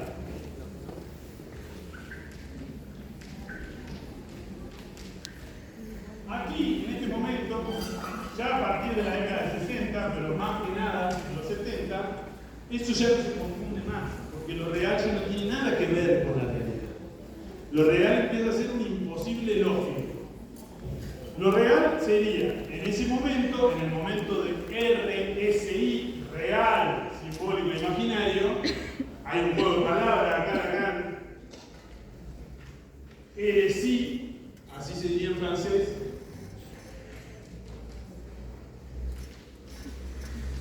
Es homofónico de herejía, que se escribe así, heresí. Entonces, heresí, ustedes saben que Lacan juega mucho con el lenguaje y con la homofonía en cuestiones. Entonces, ¿qué es lo que está queriendo decir? En toda esta época, él no era ningún hereje, él era un lector de Freud. Y toda esa época, hasta los 60, hasta principios de la década del 60, hasta el seminario 11, que es el seminario que Lacan empieza a desarrollar con elaboraciones más propias, toda esa época él llama etapa de retorno a Freud. Él lo que hace es utilizar ISR o SIR, simbólico, imaginario y real, como un esquema tripartito de conceptos para leer la obra de Freud. Él dice, los post-freudianos no tenían este esquema, por eso se perdían. Cuando vean Histeria y veamos Intervención sobre la transferencia, que es un texto donde Lacan trabaja el caso Dora, plantea exactamente eso, que los freudianos, Freud y los post-freudianos, la primera generación y la segunda también de discípulos de Freud, se perdían confundiendo el eje imaginario con el eje simbólico. Por eso Lacan intenta desarmar esa confusión. Lo que agrega acá es lector de Freud y no es ningún hereje. Él dice ser un lector a la letra de Freud, un lector detallado y respetuoso de la letra de Freud. Acá empieza a ser más hereje y empieza a desarrollar un concepto de real que tiene que ver fundamentalmente con la imposibilidad de la simbolización. Acá en este entonces, en SIR, de lo que se trata el psicoanálisis es de la simbolización del símbolo del símbolo. Es decir, un psicoanálisis, ¿qué tiene que hacer? Alguien tiene que poder simbolizar, poder efectuar una simbolización de aquellos símbolos que retornan de la represión en sus síntomas, en sus sueños, en sus chistes y en sus actos fallidos. Aquellos síntomas, aquellos símbolos que retornan en las formaciones del inconsciente, el análisis le permite simbolizar para eso, hacer una simbolización, es decir, enlazar esos símbolos, enlazar esos símbolos a su historia subjetiva, a su relación al gran otro. Poder entender por qué ese símbolo retorna en el síntoma. ¿Qué tiene que ver ese símbolo con él? ¿Con su historia o con la historia de sus progenitores o su grupo familiar? Esa era la idea de Lacan en ese entonces, en esta época. Y acá el análisis ya empieza a ser más hereje, dice Lacan. Ya no tiene esa visión tan saludable. Es profundizar justamente en la roca viva de la castración, en el límite, en lo que ya no se puede saber. Y ahí está lo real, en tanto es lo que no se puede simbolizar, es imposible lógico. Digamos, lo real es real, y en tanto y en cuanto no tiene simbolización. En tanto y en cuanto obtiene alguna simbolización, pasa al estatuto simbólico imaginario, deja de ser real, pierde su, digamos, característica de real. Es real todo aquello que todavía no ha sido descubierto, por decirlo de alguna manera. Es real todo aquello, por ejemplo, más de un siglo atrás no se sabía que tenemos en el estómago, en nuestro estómago, en nuestro intestino, tenemos más organismos, microorganismos, que la cantidad de habitantes que hay en el planeta. Tenemos millones de microorganismos alojados en nuestro intestino y es lo que se llama microbiota y es lo que garantiza el buen funcionamiento del intestino. Eso que pasaba ahí, antes de que se descubriera todo eso, no tenía estatuto simbólico. No se sabía que había más vida en el sistema digestivo de alguien que en el planeta. Por eso a veces vieron en las películas, hacen como esos reels divertidos que parten de la uña de alguien, recorren todo el universo y vuelven a la uña de la persona. Bueno, una cosita así. Es real todo lo que no ha sido descubierto. En tanto tal, está en una posición de real. ¿Qué quiere decir? Que no ha sido simbolizado, que no tiene símbolo. Y por ende no es representable, no tiene representación. Y por supuesto, ¿por qué existe la vida en lugar de que no exista? Es algo,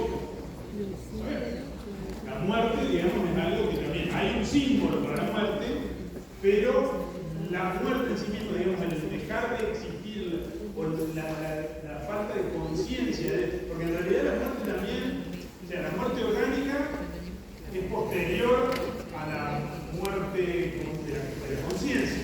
Entonces el cuerpo se va descomponiendo, se sigue muriendo. ¿Hasta dónde se muere eso? ¿Qué pasa con eso? ¿Cuándo decimos que eso murió? ¿Cierto? También es algo... Bueno, lo que ahí pasa, no tanto las entidades en juego ahí, sino lo que ahí pasa es del orden de lo real, en tanto no tiene simbolización. Que hay más allá de la vida, es real en ese sentido. Sí.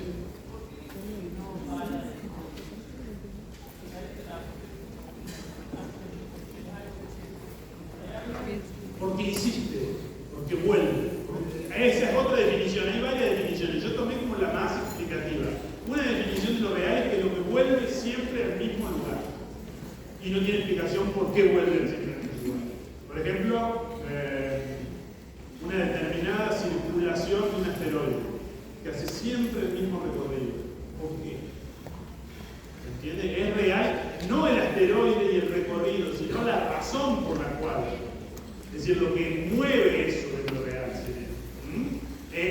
Lo real es entonces lo que no tiene simbolización. Lo que no cesa de no escribirse. Insiste, pero no se escribe. Insiste, pero no tiene símbolo. Vuelve una y otra vez, pero la vida tiene algo de eso. Vuelve. Uno en el campo agarra y quiere matar lo suyo, digámoslo, ¿cómo se le dice? Las hierbas, ¿sí? No sé cómo se llaman lo que no deja crecer el césped. Lo quiere matar las malezas y eso vuelve.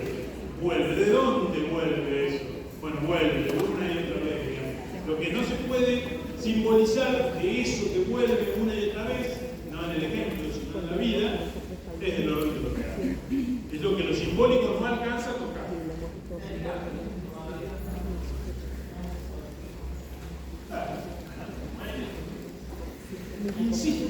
Insiste, aparece, va siempre al mismo lugar, pero no se escribe. Cuando se escribe, cambia el estatuto. Un análisis, un tratamiento simbólico de eso que no se escribe. Un tratamiento simbólico de lo real en términos de que no se escribe. Cuando uno lo empieza a escribir, cambia de estatuto y en lo real aparece otra cosa.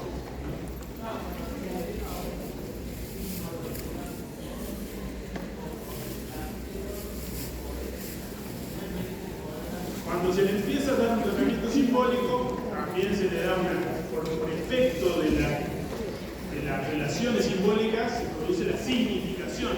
Eso significa algo. ¡Ah! Con razón, tal cosa, tal otra, ¿no? Con razón repetía esto o aquello, ¿no? Se empieza a simbolizar eso. Entonces ya deja de tener el estatuto de real, no simbolizado, y pasa a representarse. Ya uno tiene una representación, una imagen de eso. Pasa a ser simbólico y imaginario. Pasa a ser la realidad. Pasa a ser la realidad de alguien. Podríamos decir que lo real de alguien es lo que no tiene simbolización. Y la realidad de alguien es lo que ya ha sido simbolizado.